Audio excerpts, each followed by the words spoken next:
First of all, you have to study, I think, Japanese language, and then you will study many things. And no one wanted to have a group, but Zen Center started about a little after Roshi came, but Suzuki Roshi came in about 1958. So in the Japanese congregations building on Bush Street, we meditated every morning and evening with Roshi. He just said to the first people who came, I meditate every morning early. If you want to join me, please do. And so people started sitting with him, and he kept postponing going back to Japan until finally he gave up and decided to stay here permanently. We had to start trying to support the Roshi and the building and things like that, so we needed a legal umbrella under which to make contributions and things, so we formed a group.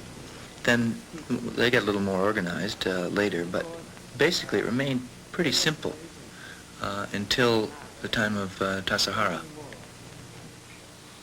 Religion, maybe 70% of religion looks like culture, a part of culture. And underlying the spirit is true religion, I think. To me, religion is the definition of mankind or human possibilities, which is the most broad. But it can't be something which is difficult to accept. It must be both intelligible and faith simultaneously, it seems to me, to be dynamic. If you go to Japan, you will understand our way from some other angle. That is the point we are making effort for thousands of years. Because just to go to learn some special technique or something, I wouldn't be interested. But to go to try to understand what human beings are, to understand human beings more deeply and how people live together, then I feel very good. I think that the Orient has great things to offer us. Just as you come here to learn things from America, now I go to Japan to learn things from Japan. We'll be leaving about 10 or 15 minutes and driving to Tassajara. You have your bags ready and all that? Yes. Yeah, I have mine. The car is nearly packed. So. I'm trying to be Tassajara more, but right now I think half and half. 2 weeks here, 2 weeks there. About the same for me, but usually it's 2 or 3 days there for me, 2 or 3 days here, 2 or 3 days there, 2 or 3 days here. It's pretty difficult. Once you get here, so many problems arise, I have to be here, and then since I get there, so many problems arise, I have to stay there. It takes about 4 hours to drive, though, from here. The last part of the road is what takes a long time because it's dirt road, and it takes an hour just for the dirt road that goes 20 miles up through. Katagiri Sensei mostly takes care of San Francisco.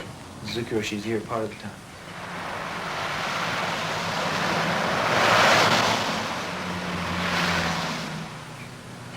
Students practice here, and this was, of course, a satisfactory and sufficient place to practice for a long time.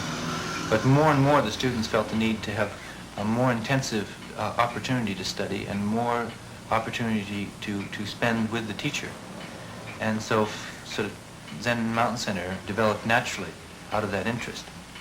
And now that we have Tassajara, Zen Mountain Center, now what we do is the students begin here in San Francisco and then study at Tassajara, like step 2. And then the third step is to back in the city and just leading an ordinary life, practicing here and working or whatever. Tassajara isn't meant to be, isolated, or people aren't meant to go there for forever. Just 1 year or 6 months or 2 months or 3 years or something.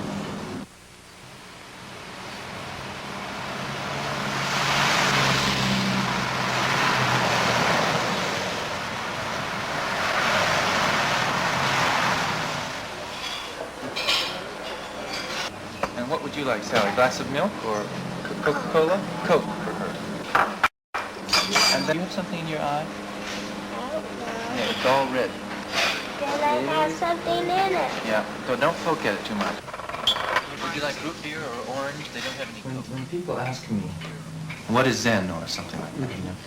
And that's, traditionally you're not supposed to be able to answer that question because it's impossible to answer. So, since I'm not very traditional, I try to give an answer. And the answer I usually give is that, maybe a very traditional answer, is that Zen doesn't exist. And I say, if I was going to give a shorthand definition of Zen, I'd say it's a mental and physical practice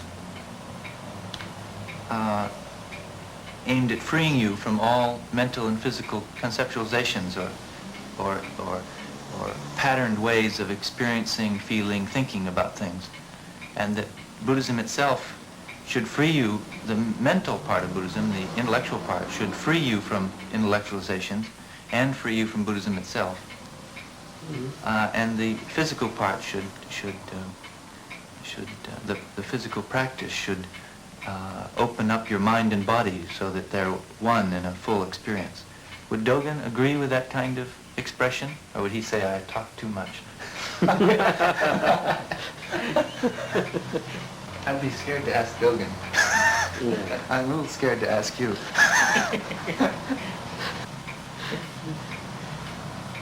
I think so. Yeah, yeah, very good. Reality or Buddha nature or essence of mind, whatever you call it, it is reality, and it is our mind itself and our body itself.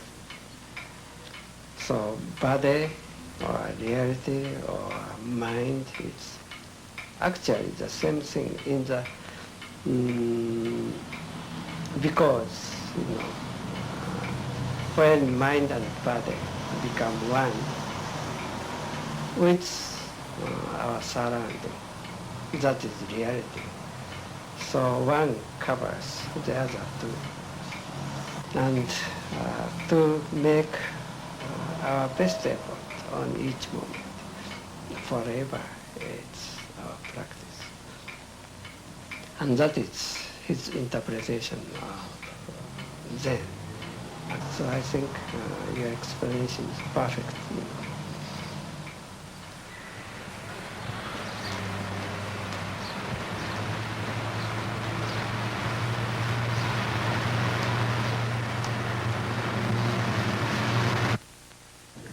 And what happened was the students had really come far enough, a lot of them, through the sesshin practice, the all-day sittings, to need, more contact with Roshi, more opportunity to practice. And so the alternative was sort of an en masse departure for Japan.